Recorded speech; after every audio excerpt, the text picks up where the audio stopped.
V8 ရဲ့ပေါ်ဆုံးမရှင်ကတော့ဆိုလိုမုံမှာတယောက်တည်းဆော့ပြီးတော့ enemy 3 ကောင်တပ်ပေးရမှာဖြစ်ပါတယ်ဒုတိယမရှင်ကတော့လင်းဘောစစ်စစ်ချင်းမှာ hospital ရဲ့ခေါင်းမှုပေါ်ကိုဆင်းပေးရမှာဖြစ်ပါတယ်အဲ့ဒါလုပ်ပြီးသွားရင်ဒီမရှင်အောင်သွားပါပြီ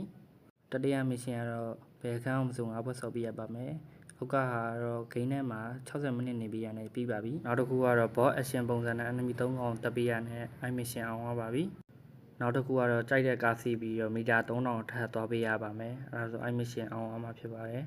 နောက်တစ်ခုကတော့ပန်နဲ့ enemy တစ်ကောင်ကိုရိုက်တက်ပေးရမှာဖြစ်ပါတယ်